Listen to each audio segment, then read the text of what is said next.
ani azibawadde gavumenti egamba ki zinabanga eza saba minisita zigenda kubeera zita ku mulundi guno byonna ogenda bbanga obitegeera programu Musunsuzi nze Muhammad Wamala tukulamusizaako wena gy'oli gy'osinzira okubanga otulaba bannange bakulamuseeko tugatandika n'ekyo n'ensonga endala nnyingi ezabaddewo mu ggwanga erya Uganda ate n'ebweru w'eggwanga. Ennaku z'omwezi ziri 5 kitegeeza nti obudde budduka tobuwa chance kukuleka kakasa nti otambulira kumu n'obudde ku speedi kwe butambulira tusobole okubanga tumalako omwaka guno ate nga naawe olina obujulizi omulwadde guma togenda kufa oba obulwadde bugenda kuwona kyoba okola kimu kyokka eddagala limire abakuli okumpi bazzeemuko ku maanyi bakujjanjaba obulumi golooza tebabuwulira naye ate nabo baliko obulumi bwe bawulira oba oliawo okusinga obwo bw'owulira n'olwekyo cooperate osobole okuba nga oli bulungi ebiganye bikwase Mukama Katonda ebiro binagoberera enjiri okuva ku Canaan Land nsuubira nti ekyo oyinza okuba nga okitegeera n'okusinga nga bwe nkitegeera okusaba n'okusiiba kugenda mu maaso ennaku ziri 14 so n'olwekyo twegatteko wonna b'osobodde ne Canaan Land oyiteyo osobole okutwegattako mu kusaba ate okwala nkyawa. Good morning nkwagala nnyo Anise Nabwiro tule Busitema mu district y'e Busia. Faruk hao keseho yes Muraga wa shefe atako kapia wa chifu muvubuka munaffe yes wala tugantu wasaza wagombolo muvubuka munaffe naye kababuzeeko. Okay, good morning wasizotya mukwano gwaffe atwekomiddeko oli wankizo oli wanjawulo naye olowooza lwaki abalala basobola nga gwe tosobola nkakasa nti naawe osobola kiri kimu kyokka kyobulako kwekkiririzaamu nti osobola kitegeeza ki akekadde ebiganye obiteeka ebbali ogambe nti nange nsobola abakikola balina emitwe emeka abakikola balina emikono emeka abakikola balina amagulu ameka abakikola balina amaaso ameka abakikola bo bakikola batya ekikulu kya byonna kwekkiririzaamu bw'otekkiririzeemu tewali natagenda kukkiririzaamu kitegeeza ki nti kana akadde vawooli tambula ebigere kimu bibiri bisatu ekiddako nato ojja kutuuka ku buwanguzi bw'oyagala nato kubanga ate otuukako programu Musunsuzi Semagana Faruk Exercise. Good morning. Njogedde kasende k'abasomesa ne mugira ne mukola zaalaawo watali bulungi tetuzaala ye saagala muzaala we basomesa nga nyama ntono yes nyama ntono gavumenti yagambye okutandika nga 8 minisitule y'ekikula ky'abantu egenda kuwa abasomesa aba private emitwalo 10 kitegeeza agenda kuddayo okusomesa nga 10 ng'alina akantu k'alina ku ssimu ye. Ensimbi zaavuddewa ziri obuwumbi 3 obwateereddwawo nono ekitongole kya bannakyewa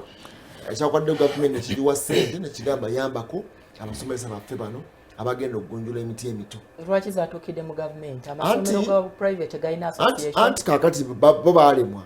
naye twebuuza nti zinaabanga eza saba minisita kuba nayo gyali 10 egyaluli egyagenda mu bannaffe bayita vulnerable naye bantu tebaagambye nti bali vulnerable baagaye kugambi abasomesa abali mu masomero naye nga zina obukwakkulizo oteekwa okuba nga wali musomesa mu muggalo ogwasooka gwe ne license ey'obusomesa kati aba municipalities aba divisions ez'enjawulo amasomero gonna okwetola eggwanga lino bagenza okubalabalamu nga basomesa balinga emitwalo 35 primary abasomesa pre-primary primary ne secondary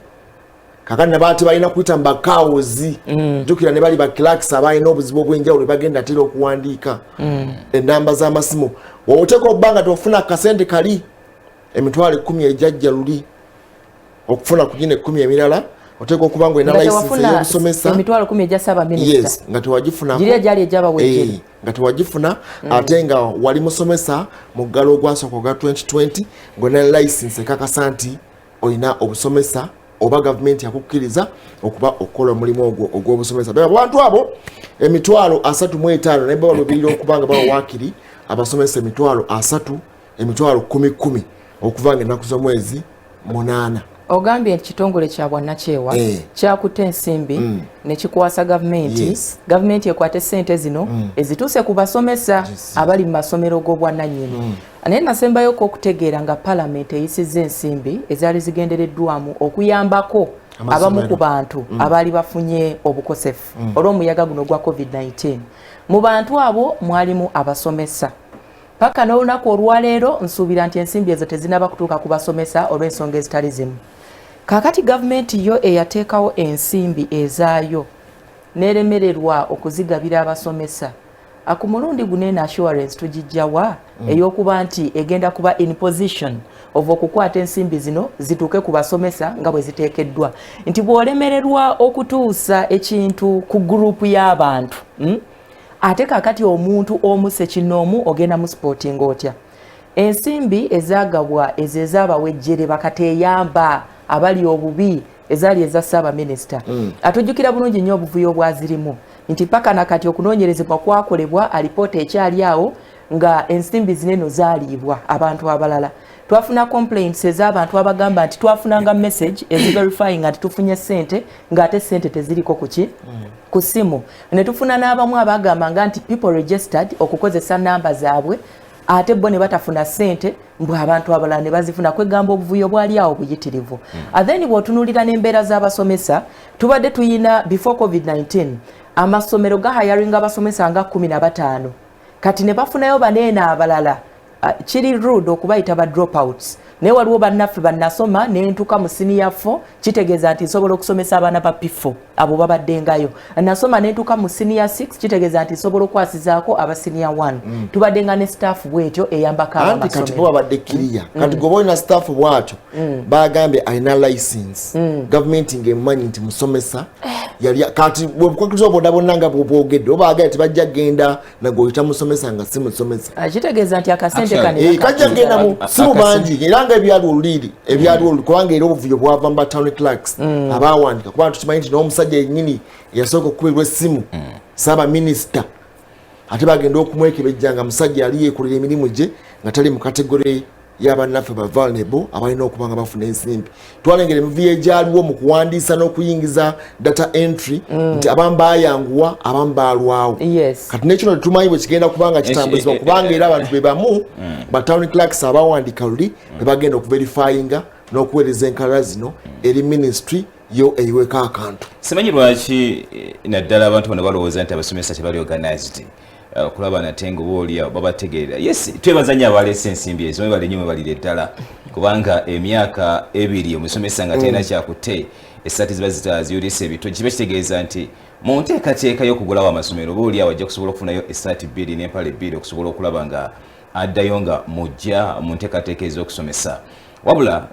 ndowooza kyalaze nti bwe kiba nga ebibiina bibannakyo byavuddeyo okuwanga bireeta ensimbi ezo kideri gavumenti nti waliwo ebibiina ebyaggalwa gye buvuddeko nga byali byankizo nnyo mu kuyambako n'okukwasizaako obalyawo singa biddamu ne bitunulwamu obanga waliwo obuzibu obwali bugenda mu maaso okusobola okulaba nga biwa omwaganya naye bikole ettaffaali yaba bigateka ettaffaali lyerimu ng'ate bannaffe bano kye baakoze era tubebaza nnyo mwebalire nnyo mwebalire ddala naye ate baleeta obukwakulizi obw'enjawulo bw'obutunulamu kiba kitegeeza nti akasente bagenda keesigaliza olina kyolambiseekawo mu ntandikwa nti bw'oba okyajjukira mu nteekateeka y'okugaba ensimbi basookera bitundu simanyaze eyo ggulu yagenda okufuna ensimbi nga musajja mukozi si be bantu abateekeddwa okuba nga bafuna ensimbi ate abanga bagenda kugobera process ne procedure yayitibwamu okugaba ensimbi za nabbanja ndabira ddala nti ziyinza obutagasa mu mbeera emu oba endala ekyendala ndaba nti amasomero be bato bakyasinza okubeera bali organized mu mirimu gyabwe paperwork abeerawo buli kimu kibeerawo kitegeeza ki mu kifo ky'okukwata emitwalo 10 ogimpe mu nsawo gibeeremu bandifunye sako mwe bateeke akasimbi kaabwe okusobola okulaba nga obuuli bukagaziwa n'okuba nga basobola okukafunamu nga bba abantu naye bw'okwata emitwalo 10 n'ogimpa the end of the day niyinza okukomekereza nti ate ebizibu byennyina bingi nnyo anti kakati era bw'ogamba nti nyama ntono ekaaya n'oli katono naye kakubeeremu kyekiri kye natandikiddeko kyekiri kye twatandikiddeko nti tubeebaza banemwe balimwebali eddala kubanga sente tezavudde mu gavumenti zavudde mu gundi naye kidde eri gavumenti kanakadde nti bannaki baba nga basobodde okuba nga bavaayo nga balaba nti wateekeddwa okubawo obwetaavu naddala mu private sector kiki gavumenti kyegenda okukola oba kikyetaddewo okusobola okulaba nga bayambako amasomero paka tuli mu nteekateeka kkiriza bagaana jjajja tumwebaza yasalawo n'akiteekawo n'agamba nti ng'ennaku z'omwezi 10 keetonye kegwako abayizi bagenda kusoma okwali kusalawo kw'amaanyi nga ye omukulembeze ti covid-19 akyagenda maaso n'okulinnya wabula yasalawo n'agamba nti tugende mu kusoma ekwali kusalawo kw'amaanyi naye kati babateeseteese butya kana akadde ndowooza kiteekeddwa okutunuulira ennyo nti bateeseteese batya bana abayizi abasomesa n'abazadde bano bakoze kyankizo nnyo ekibiina ky'obwannakyewa ne kiteekateeka abayizi nti tugenda bakubako enfuufu abasomesa tugenda bakubako enfuufu n'akasente naye bw'otunuulira akasente akaleeteddwa gavumenti mu kujjayo amaanyi okuteekamu amaanyi n'obukwakulizo bwe mwateeka mu nteekateeka z'ogaba ensimbi emitwalo 10 mwandibadde mugamba nti twongeddeko ki okusobola okulaba nga bafuna at least emitwalo nga 5 buli musomesa at least emitwalo nga 4 plus omuntu okusobola okulaba nate nga obaoliawo ng'enfuufu ddala gye yeekubyeko naye ndaba akasente kazze naye kayinza kuggwa nga tebakafunyeemu. By the way no ne NGN ekwatiddeko gavumenti yali emu ku bitongole 53 ebyali byaggalwa. Bo balinga bagamba katugewe bateekawo billion zaali 5 just kuwa bantu mu COVID-19 naye bibuza nti bo bazijjawo ze bagabanga Chuck Norris oboolyawo naye bo ne bagamba nti mu nteekateeka eno bagenda ne balaba omukulembeze w'eggwanga ne bamunnyonnyolamuko ensonga zaabwe n'aba green light n'abagaa embadde saategeera nti namwe babazingira mu biri ebitongole era kalawo ensaako kaliwo n'ebitongole byonna byonna ebyaggalwawo babigamba biveeyo byewozeeko bwe biba nga biri mu makubo matuufu biddemu buto bibeere nga biggulawo bali babigambye kufuna license okwewandiisa bafune license baddemu nate bakakkalabye naye we tugamba nti sente zino ziri mu gavumenti baziwadde ministry ki ey'ebyenjigiriza kakati gezaava lulyera ezamukyala be Among gezaava era gyezatambulira eyo era yagambye nti nga 8 akantu kagenda kutandika tintiri okuwuliranga katonyako olaba mukulu wamala nefedde nti amasomero gano aga private kyengamanyeeko ekitine ennyo balina sako zaabwe ku buli level kyebandibadde bakola bandibadde bayita abakulembeze mu masomero g'obwannannyini ate nga n'eza gavumenti zaagaana okugendayo ate gatuddemu bijja kulwawo baagala bakwata omusomesa akubiddwa abadde akuba amayinja ge mpolampola abadde alinayo muddala gwa capati kabamuteekemu 10 lino agulemu omwana ebitabo angulemu kapezi omwana agende tebajja mu sako ebyagaana emyaka 2 ate gwoddemu tutte mu sako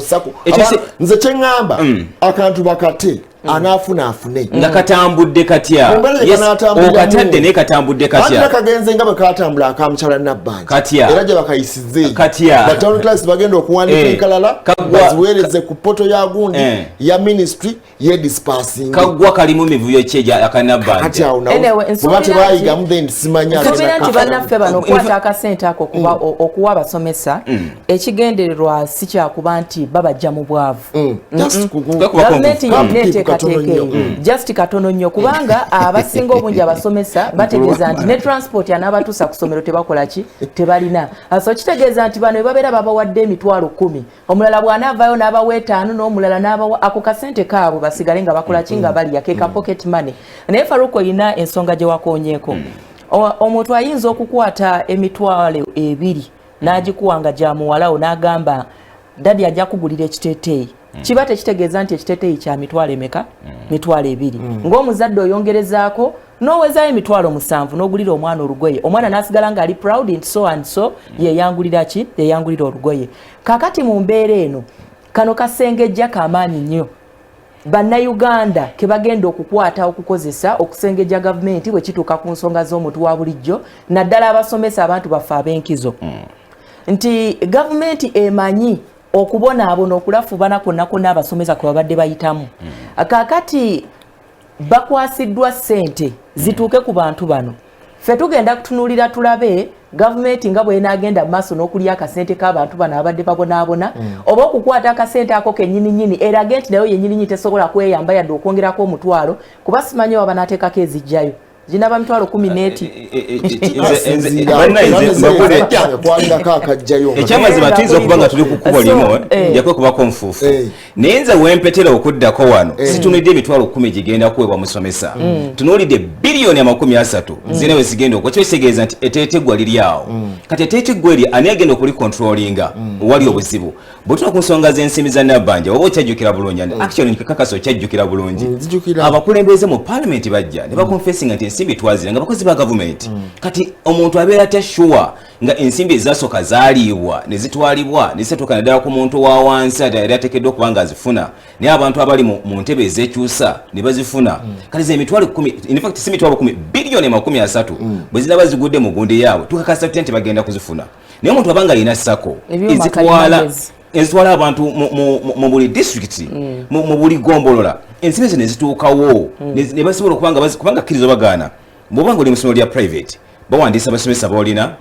bawandiisa registration number gy'olina liruddawa sijja bupangisa basirya bupangisa kitegeeza ki nti buli information bagirina naye bantu bagenda kukakwata ejjero gyagenda okulaba nga makanika agamba nakafunye anti ate bw'ogamba nti ensimbi zineeno oba oliawo zigende mu ssako zaabwe atulina abasomesa kati nga tebakyali ku masomero gye babadde basomeseza kitegeeza nti yeewandiisa nga mmemba ng'ali awo tulina amasomero nga gaggalawo anti bwe zibeera zigenze mu ssako kati kitegeeza nti okuganyulwa mu ssako zino zibeera n'obukwakulizo bungi nnyo nti otuuka ekiseera kasita withdrawing oba kasita resigning mu kitundu mw'obadde oli emitendera gibeera miyitirivu egy'okugoberera one basobola okwashuminga nti gwe wesuspendinga without their notice ne bakupenalizinga nga bo nga bakozesa obuyinza bwabwe meaning that oyinza okuba excluded from getting this money. Tulina amasomero aga private nga gali gewandiisa bulungi nnyo gamanyiddwa naye ng'akadde kaneeno bannyinigo bagakolamu birala ago nago tegakola ki tegaliiwo tugambe bugambi nti abasomesa tubakubidde paasi batandikira awo abatenda bakufanya ati akasente kazze yangu ogende olaba abakulu bo ogende wa town clerk katulabe gavumenti bwenagaba ne mu Kampala bwennyini ba town clerk saba amagombola agakola ekibuga Kampala emivuyo egyali mu kuyingiza kati omukulu w'amala wengambidde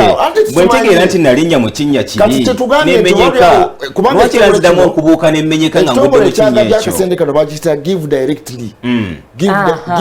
kati awo kitegeeza tebagoberedde linnya singa kibadde give directly bandirumbya association ez'abasomesa bo kitongole linnya lyakyo give directly abakwataganye anti kati ministry y'ekikula ky'abantu yevunanyizibwa ku nsonga n'embeera z'abantu bwe tugamba association ogamente bandi badde bakwata ministry ebyenjigiriza gye bandigambye tunoonyeze bwe tugamba abantu bano bwe tugamba association tegalina umbrella gagatta bagamanyi bulungi kyekyo bwe tugamba association in fact umbrella ebagatta bamanyi ani ateekeddwa ani atateekeddwa ministry y'enjigiriza eyina enkalala z'abasomesa bonna bonna aba private ministry andigiresse anti kyenkugamba nti okwanguya ebintu bino erina enkalala z'abano yalibadde eyambako buyambi netwala enkalala zino nezikwasa genda nebagamba nti emitwalo 35 bwe tulina baabano kubira gundi akasimu bayingizeemu just mu atagende yawa abanoonye tukirize tugaane bino byonna bye twogerako akadde kano abakulembeze baffe bandibadde bakitegeera nti kabonero akalaga nti obwesigwa akadde kaneeno ku bitundu 10 kwandibanga buli lunaku kuliko percentage eyeesomolako nga yeeyongera okukola ki okukendeera bw'oyogera ku kyenkalala bulijjo enkalala zifuluma ez'abakozi ba gavumenti ab'okusasulwa ne tufuna ba ghost workers nga bakoze eki nga basasuddwa okifuna tebijja kubulamu naye nga lwaki mu gavumenti lwaki mu bitongole ebirina obusobozi okufuna tekinologiya yakyuka nadda n'ava ne mu ssomero lye bamupaliramu ng'akola emirimu mirala nnyo naye ng'omusaala gukyajja agufuna kakati njagala kusaba bwe nti kubanga zino sente zamaze okugendayo zangezeyo tetulina kye tusobola kukyusa njagala kusaba omuntu yenna kakati mu Uganda ya leero nga bwefaanana bw'omanya nti oyagala kuyamba bannamawulire balina umbrella bagatta bw'omanya nti oyagala kuyamba basomesa umbrella bagatta weebali bw'omanya nti bannaffe abaliko obulemu nabo balina umbrellas zaabwe mu biti ebyenjawulo ensimbi zinene ez'okusooka mu gavumenti ate ziryoke zishuutinge zidde bw'oba olina ekigendero ekinkubako enfuufu eyo process eba mpanvu kubanga abaana batandika ku Mande z'ogamba gavumenti mwe yayita okuba nti ebayamba omulundi ogwasookera ddala n'okutuuka olwaleero zaagana kyeziremesa baali okutereeza awo enkyagalidde waliwo kye bayita okwekwasa uliriza kijja kujja oli agambe nti nze tewantaddeko watadde gwe bakulembeze balala kuba bakulembeze wali wanjawulo onalina ssako bweti olina ssako bweti kati okuincorporatinga obukulembeze bwabwe kyekyalemesa ensimbi zino era baweerezanga enkalanga bava ne baga nti abo si be batuufu be bakuwadde kati ne mukina bajiga nti abo si be batuufu si be batuufu kati munaga muddeeyo mwetereze nekitwala omwaka mulamba myaka 2 baganya okwetereza baba mabummi nsimbi ensimbi zaaliwo baba mabummi nsimbi ekitwenza kuŋŋamba kukyemmanyi ku kyebayita omusomesa abasomesa bo balaba in fact kino nkiddamu era nga nkirambika ku kyemmanyi kyebayita omusomesa records n'okukaanya batuula wamu ne bazisa ekintu kimu Faruku abasomesa bwe baba ng'olunaku lw'eggulo baabaanisa okubanga balina obusobozi obujingirira kati kitegeeza nti nabo anything can happen naye eno argument tugiteeke mu kiti ky'okuba nti kubanga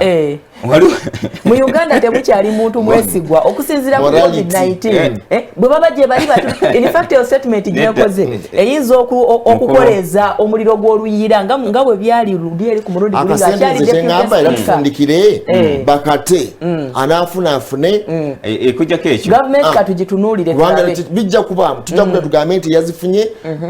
musawo eyazifunye makanika eyazifunye munamawulire anti nyinza okuba nga nali musomesa nenvaamu nengenda nga kakati nkola ku pharmacy nga tweyongereyo n'ensonga endala amawulire kisookeddeko ekyo kibadde kikulu nnyo eri bannaffe abasomesa enteekateeka y'akasente kuvanga 8 leero 5 bala ennaku ntonotono kagenda batandisa okuba katonya ku masimu gammwe ag'enjawulo naye olunaku olwajjo munnaffe omukulembeze gw'eggwanga ate erya Mozambique naye yakwatiddwa COVID-19 Philippe Nyusi n'omukyala bali mu isolation jo twakwogedde ku bunafu wa Botswana naye yakwatiddwa COVID-19 Southern Africa eno ndowooza ate yo COVID abayisiza bubi nnyo kubanga gye wasibuka ekino ekimbulege ekya variant eno ya Omicron ne mukulu bategeeza nti tali bubi n'omukyala tebali bubi wonde tebogedde wajje bagenze maaso kubeera nga bali isolated naye nga embeera eya COVID-19 eyongedde okubanga atamatama muko naye bagambye just symptom ziri asymptomatic bajja kuba bakivaako era bajja kiyita mu bulungi leka tumusabire si yasoose okufuna COVID-19 ku mutendera gw'obukulembeze bangi nnyo abamufunye ate ne bawona nedda COVID-19 we yatuuka ate tukyalina panic eri eyasooka eya 2019 ogijjukireeyo nga COVID bwakukwata oba omanyi okola ki ogenda naye tulabyeko abantu abakwatiddwa ne basigala nga bawona era ku nsonga ya COVID-19 ebufaransa President Emmanuel Macron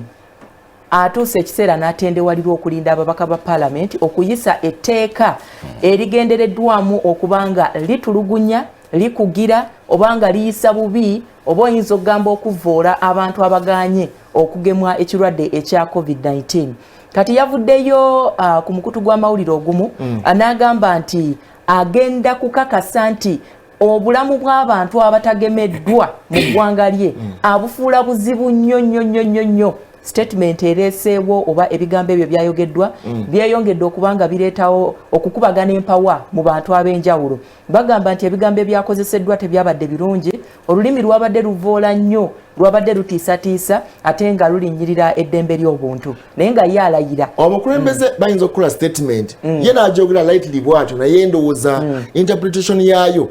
ye agambye tagenda kusiba muntu yenna tagenda kukwata muntu yenna kumuteeka mu kkomera oba mu mbeera yonna naye agambye nti embeera egenda okubeerawo gyagenda okussaawo tojja kukkiriza kgenda mu sinema tojja kgenda mu restaurant tojja kgenda mu kifo kya lukale okutandika nga 15 January ono gwe twogerako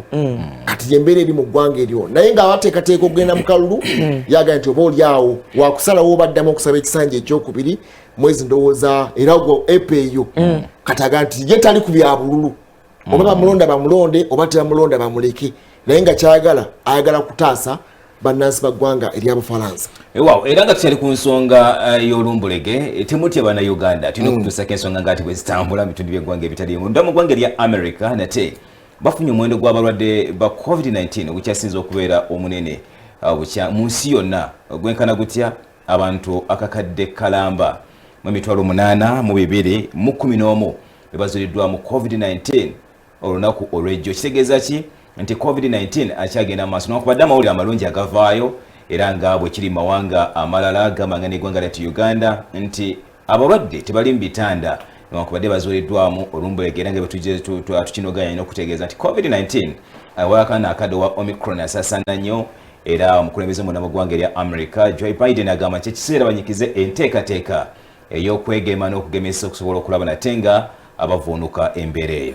ebungereza bagambye nti nayo ekintu kyatabuseemuko olunaku olwajjo kati bo kyebatidde nti ate waliwo staff shortage mu malwaliro kubanga nabo bwe bakwatibwa ate bagenda mu isolation yembeera nti hospitalization eteri y'amaanyi nnyo nabaga nti bwekinaba kibeeyongeddemu nekyongera okutaama kiyinza okubayisa obubi ate nga mu ggwanga erya Isirairi Ssaabaminisita munaffe Naftali Bennett agambye nti ekintu kyatambudde bulungi booster ey'okuna bagiwadde abantu bwe batandise okubanga ekola bagenza okulaba nga emiwendo gyongedde okukendeera ddala era nga Omicron ono okusingira ddala abadde abataddeko akanyamberege baleka nti bandi muvuunuka nga ne wano mu ggwanga erya Uganda omukulembeze w'eggwanga yennyini olunaku olwajjo yafunye booster n'agamba atuuse emyaka 6 n'okweyongerayo 5 naawe alina ebirwadde ebizibuzibu genda bakwongere empiso ey'okugema obeere nga weetangira bulungi olumberege luno olwa covid. Ate eyo mu Buyindi naddala Delhi mu kibuga Delhi bagamba nti emiwendo gyeyongedde egy'abantu abalina ekirwadde ekya covid-19. Olunaku lw'eggulo figures ezivayo ziraga nti bazudde abantu 3,779 okubanga balina ekirwadde ekya covid-19. Kakati Dr. Arola ono yakulira ttiimu ey'abasawo abagenda mu maaso n'okussa mu nkola enteekateeka ey'okugema. Avuddeyo n'ategeeza nti eggwanga erya Buyindi lyamaze dda okutandika okulamuza tukiyite third wave nga bagamba nti omuyaga gunene ogwokusatu oba third wave gukulembeddwamu variant eno empya eya Omicron. Naye nga amawulire agavaayo galaga nti abasawo kakati bajiddwako leave bateekeddwa okukola okwongera okulaba nti bakwasaganya ensonga ey'okugema ssaako n'okujjanjaba. Ebyo nga bikyaliawo ebitundu ebimu byatandise dda okuteekawo kafyu naddala ku wiikendi abantu tebamala gataayaya gatyo mu kugenda balowooza nti bayinza okwongera okusiiga ate bannaabwe abalala ekirwadde ekya covid-19. Kitegeeza kinti ebuyindi ate kyo kyongedde okubanga kitabuka. Weekuume eyambala mask abali mu ntambula y'olukale. Omukulembeze w'eggwanga yagambye nti full capacity naye ate buvunaanyizibwa bwo okakasa nti oyambala mask. Bannange totuula ku ddinisa nga toyagala tuggulewo ndabirwamu. Omuntu atuula ku ddinisa batugamba nti we tuli wateeka okuba nga wali well aerated okusobola okusobozesa empewo eyo okufuluma olwoya nga president bwe yagamba. Naye ate bagulawo endabirwamu n'oyagala okuba mu nnengolo. Totuulawo, tuula wali eri w'otayagala mpewo okola ki kuyingira mu mmotoka. Wow, nate bwe tugendako mu ggwanga erya Nigeria abantu abali kumpi 50 balambirira bali bawambibwa givuddeko akabinja k'abakambwe kamaze okuba nate nga kabata. Akabinja kano kabatadde nate kusinza nate kubeerabiddeko n'agabwe naddala wali mu Gusau bagamba nti abasajja bakulu abadde bagenda maaso n'okuba nate nga bakola ensasagge n'okuwamba abantu ssaako n'okubabuuza ng'omanya eggwanga lya Nigeria erikulembeddemu abatujju ab'enjawulo bakyagenda maaso n'okuba nate nga bazoganya ng'enjogera ennaku zino eriko eri abavubuka eggwanga lya Nigeria mu kuwamba abantu basazeewo okuba nate nga babaza abakungu naddala avunaanyizibwa ku nsonga z'ebyokwerinda mu ggwanga lya Nigeria aba Nigeria Air Force bagamba nti tebamanyi kigendererwa kyabwe lwaki abantu bano babatadde ate watali bukwakulizo bonna era akabinja kano akabadde kakulemberwa omusajja mukulu amanyiddwa nga Bello Turji bebagenze maaso n'okuba nate nga baddiramu abantu aba 50 era wetwogera kati batakamanda mu ggwanga lya Nigeria abakola gyabwe. Tugenda kumulamu katono nnyo bwe tunadda tugenda kuwa ensonga endala ezikira ku ezo ogenda kumanya ensonga za NSSF kitegeeza ki bwabanga omukulu omukulembeze w'eggwanga yataddeko omukono kuteeka kati erifuga ekitabo eky'abakozi byogenda okuba ng'omanya n'ensonga endala munaffe ateebereza okuba nti yayokeza Parliament ya South Africa yagambye talina wadde ekikopo naye gwe bagambye nti bamusaze n'explosives ogenda bitegeera oluvannyuma lw'obubaka buno katono nnyo. Obwo mulebe wa Soul TV tugambye nti omusajja mukulu emyaka 49 gwe baguddeko emisango 5 omuli asoni omuli breaking ennyumba omuli okubba gezaako okwokya n'okwonoona ebintu yagambye nti bamusanze mbu alina laptop enzibe naye nga bw'omulaba musajja watulabira ddala nti unkempt ali awo just endabika gyalabise nga ali mu kooti bw'omulabwa olabira ddala nga bamuwaayiriza simanyi kubanga wano bakwata omuntu bagamba waakiribwa oba toli mubbi oteeka obba olina fayiro endala oba ofaana obubbi baga nti ayinza obba atetabbi naye kale alina fayiro endala mu police cell omwembe ey'enjawulo oba station yonna oba post naye noono omusajja mukulu gwe baguddeko olunaku olwajjo mu kooti n'omulamuzi yagambye nti tukuwadde ennaku endala 7 bongere okunoonyereza naye yasobeddwa bamusanze mbu alina amasowaani alina ebikopo zidishes ez'enjawulo ne laptop naye nga bagamba alina explosives mbu yamenya eddirisa n'ayingira n'akoleza omuliro ogwo ogwatabangudde Parliament eno lower chamber ne ate ne gocha ne upper chamber emirundi ebiri olunaku olwa Sunday n'olunaku olwajjo. Ayinza okuba nga yeefaanaanyiriza eyakikola ekyo nakyo kiri possible. Bwe banga bamusanze nabikopo sowaani nakalaputopu ke era ng'omuvubuka nabyo nga bibbe nga nabyo bibbe biteebereza okuba nga bibbe sowaani bategedde batya nti bibbe entunula yabadde ng'omubbi ayi wabula bane bwe mutyo bwe mwagenda maaso ne mukola Tunoonyezamu omusajja oyo, abavubuka omuntu amulabe. ne mukwata abavubuka abasiba enviiri ne mukwata abavubuka abali ku misono abazisibira wano nga mugamba mbu simanyi bayaaye naye ng'omuntu alondayo n'agamba eno ye fashion yange gye njagala kakati entunula yange ibeeraga nti ndi mumenyi w'amateeka tofunyiraho olugalo obola wali ensasagge ng'olimu eyo gundi ng'ate bakusimbako nnyo mumwa teweetantalawo kubanga tewali muntu era ajja kujja nga agambe nti ye awandikiddwako ekigambo nti oni ateekeddwa okuba nga yakikoze kiba kitegeeza nti nebyamukutte nabyo nkozi bamukutte naki laptop sowaani kikopo kye osanga na student nga student wano bagenda ne bagwa ku musajja ne bamuvumbagatira nga bamuteebereza okuba nti yalina omukono mukutta munnamawulire Kashoge ojjukira bulungi nnyo bwe bamala ne bamuta nti yali yeefaananyi yes so kisoboka okuba nga naye eyinza okuba mistaken identity kati awo yabadde anoonyawo uki owabadde ensasagge kubanga omuliro guli ogwayukidde bagamba nti teguyinza kati abasajja bwennya bali trend nga beefuula bazolo in fact waliwo abantu boolabanga waliwo n'abantu gosanga nga mission gye bamutuma nga yeeyo ye kukumaliriza ekyo n'okuba nga yasoose okulaba omukka nga gunyooka n'adduka gy'ataase okimanyi wano ewaffe twalina abalalu bangi nnyo nga tetunaba kuyingira covid nemukalulu wano abalalu baali bangi yabeerangako abantu bangi awo ababeerisalisa ate era bwe mujjukira nti twalina abalalu bangi ku nguudo naye ng'era butabika yemulugunya nga basawo bali eri mu kwekalakaasa ensi yatuuka toteekerawo omuntu mukono gwo bajja gutemera bwereere kati ndowooza bamunoonyerizeeko bamuzuule endala kiki ekyabadde kimuleeta yaggyeko mask side eno yenanga olaba omuntu alinamatikaga nti ono ja scapegoat eno gye mugenda bannayo omusajja mutulugunya wa bwiriiri tayinza kubanga ayinza okukola ensasagge yonna yonna eyo tayo kyanko wadde ebisaaniiko ewaka kakati omutadde kukwokya palamenti enamba emyaka 13 abeere nga ajjawo gundi eyo yonna yonna omanyi kirimu bibiri okwokya palamenti si kintu kitono kati kiba kitegeeza nti omuntu agenda okikola asobola okutendekebwa ebintu ebimu babitutendeka olaba obwana obuli ku nguudo engeri gye kasimba emikono kati nekakola kati nga kalinga nga akasaba kitaffaali mu ggulu olabira ddala nga training nti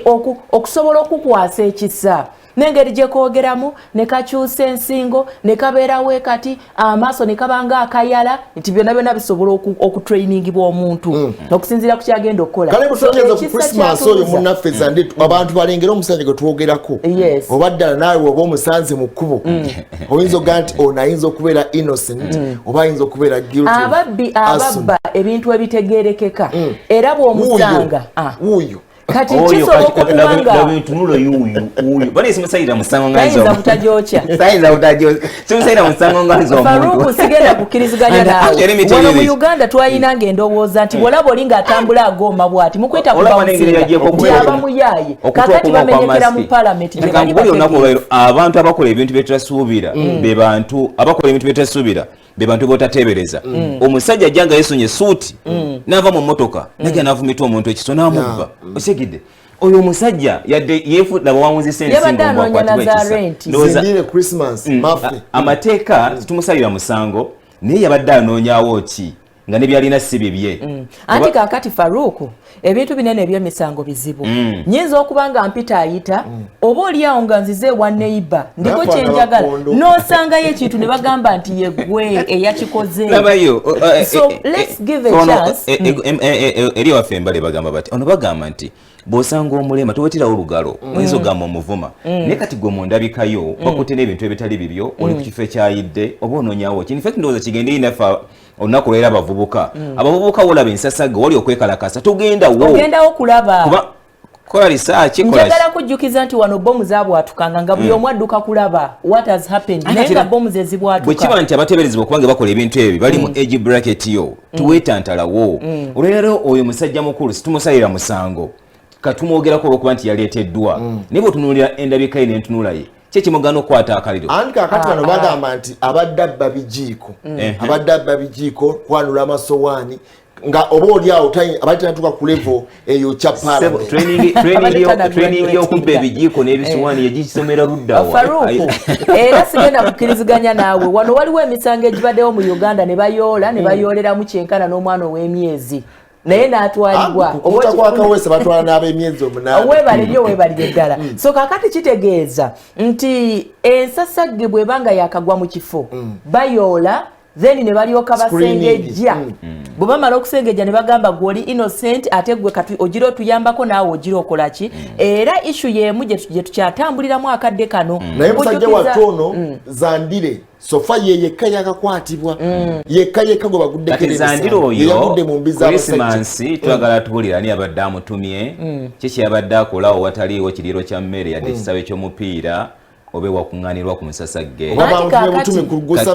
ani abadde amutumye ndowooza in fact ekiba ekigenda eri jeno nti ebiseera ebisinga naddala gwatulaba era tuwuliriza ewantu wali ensasagge teweetanta n'obanga ofaanana otya bajja kusooka kuteekayo oluvannyuma bagambe nti wali tolina musango tokemerezanga sitaani kisizza bantu nga kudduukirira kati yabadde agenze kubanga ayinza okuba nga yalabye ng'agala kubatemyako naye nze siri contented okubanga bakutte Christmas ate nga Christmas yabadde mu sizoni ye ya Christmas ne bamuteebereza okwokya Parliament aba security baba baddewo bonna tewali yadde n'omu eyasongeddwako oba eyakwatiddwako okwongera okuyambako kunoonyereza kubanga Christmas kati ayambako kunoonyereza kumanya yayiseemu atya yakoze atya bano baba security yabayiseeko atya ate mbulamu wegenderezanga nnyo omuntu akesembeera nga yeefudde nga zoolozolo awo atategeera yeekolakola obuntuntu omanya alina ekintu alina mission kati oyeekozeekoze buki ndabika ya mukooti yenina akanula amaaso musajja yekuleetedde okumukyawa okutuuka ku sseeryo naye nze nasigala nga kiri mu naye era tweyisenga bulungi kubanga bw'obanga weefula bwotyo omusajja ajja kukwata nga anti kakati obulamu buno wamala bwakula buti nze nyinza okuba nga nina enneeyisa yange gye neeyisaamu okusinziira mu mbeera mwendi obwavu bwange okutulugunyizibwa oba byempitamu biyinza okuntegeeza nti sinomo mbu covid yali amuyiseemu Faruku olaba saawa zino gwe tosobola kutambula nga toyambadde ttaayi na suuti naye saawa zinene kubanga olina wooli omanyi nti obwo bwe bulamu obuliki naye ate tuyina omuntu omulala nga naye musajja munno nga takiraba buzibu kwambala vest nakutambulira mu kimu kibagamba kiri nti mwaliwo eno mu kibwa mbuba yaaye olw'okuba basibye enviiri empale zikomeeyo kiddayo eri nti endabikayo kyekitiibwa kyo kibakulaba kungulu kisoma ekifaananyi kye eky'omunda tosobola kubanga olonda bicupa ng'olonda biveera ng'olonda scrap ng'osima kabuyonja tofaana ne Faruku ne Wamala tosobola kakati ate n'omwenge ayinza okuba nga abadde anywako kati bweyeyisa bwatu lwaki weyisa wengede bakubyekomu ate gw'omala gwetwalayo bwotubotu banoonya bantu bagati ono ateekeddwa okuba nga tayinza kubula mu bantu abayinza okutuka omanyi mwe mulabika mbeera mu bikomera gye mubeera naye ffe gye twakulira mu open environment nga tulaba abantu bonna tululeetinga n'abantu ab'enjawulo waliyo omuntu nga bw'oba oyagala kulaba beauty ye oba okutegeera nti ali handisa mulinda nga waliyo omukolo omulaba ku Sunday ng'anaabye ng'ayambadde olugoye n'ogamba bulijjo oyo mutegeevu naye nga wano mbulamu bwa bulijjo bw'omulaba enneeyisa gye yeeyisaamu si mumenyi w'amateeka naye ng'emirimu gy'akola tegimusobozesa so mpozi kye tuyinza okugamba abantu nti mugezengako okweyonja newankubadde oli munaku ennaku zineno kiri so common okuteekako endabika y'obunaku n'ekigendererwa ekyokwagala okukwasa abantu kale tuve ku Christmas empozi eyanyumidde bavubuka bannange bw'omanyi nti gy'ogenda waliyo ebigenda okukwasisa tokema oba tokemerezanga sitaani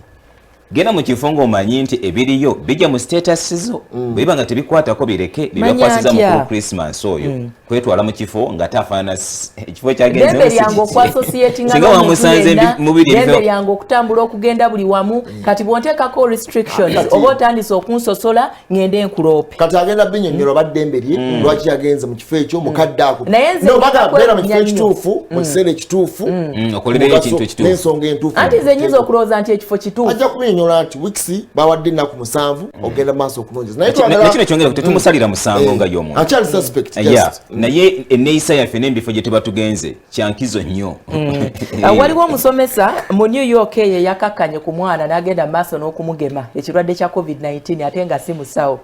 we twogerera kaakano bagenda maaso n'okunoonyereza omwana eyagemeddwa wa myaka 17 omusomesa ayitibwa Laura Ratio mbu omwana ono yabadde atutta akabanga oba akaseera akawerako ng'anoonya butya bw'asobola okuba ng'agemwa. Kaakati yakyaddeko ewaka w'omusomesa, omusomesa n'ajjayo empiso mbu n'akwata vaccine ye n'amukolako omukolo ogw'okugema. Okunoonyereza kugenda mu maaso basooke bategeere eddagala lye yakozesezza okugema student yali gyewa. Yafunye ati obusobozi obukebera expiry date n'obufollowinga health history ey'omwana ono w'obuwala. Singa gumukamuvi ayinza okusibwa emyaka egitakka wansi w'emyaka 4 kugema muntu kubanga ab'ebyobulamu bagamba mbu empisa eno possibility weeri okuwaba bw'oba ogitadde mu mubiri gw'omuntu era kyetaagisa omuntu alina obumanyirivu ku ebyo. Abasomesa awo we batuuse kati. Okugulawo amasomero bakwongezaayo tugenda kubeerawo nga 10 olwo bagenda kugulawo ennaku z'omwezi 24. Amasomero gawo okugulawo amasomero okuddamu okusoma si kwakubaawo nga 10. Pale kwakubaawo nga 10 Januari ono ne bakwongezaayo bagenda kugulawo amasomero ennaku z'omwezi 24 mu ggwanga erya Zambia. Wamala lumu ojja kutta omuntu. Nze badde ntandise omanyi omuntu gw'oleeseko okugondyawo. Oliko lyoweewala nze badde sitidde nti jjajja tasazizzaamu atya agulire wamu n'amabaala wiiki nze badde tunulidde ministry kubanga ministry y'ebyenjigiriza gye batugamba tegenda kukola ki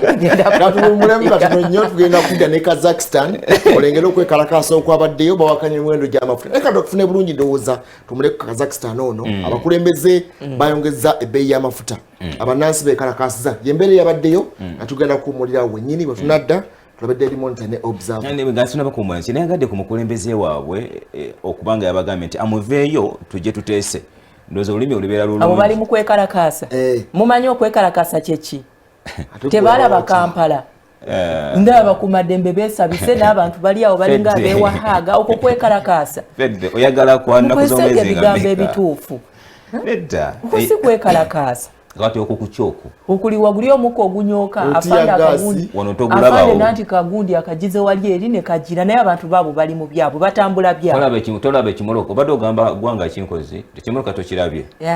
okwo si kwekalakaasa nammwe okwo kulaga butali bumativu okwo oyita okwekalakaasa awo olabawo embirigo yebadde arrest eyo amayinja gandibadde ganyooka ng'ebipiira tubiraba mu kkubo twandibadde tulaba oyo bali mu kwesikaasikamu awo just bawakanya nno miwendo gy'amafuta egyali nnyo olunaku olwajjo babekalakasa okuva ku Mande nejjo bayongedde naye yo poliisi yabaanukuzza ate awo tubadde tusuubira okulaba ebimotoka ebinene boda byonna byonna bandibadde babipaakinze mu kkubo naye bali balina mu kwevugira moto abakuuma ddembe beeyo babagamba nti okwekalakasa si kwa masasi okwekalakasa olina okutekinga steps ezisooka kale katujjewo walete eno bwe tunadda tulaba ate ne observe ono katono nnyo tugenda kukomawo tuvaawo mu Wasol TV katono nnyo tukomewo.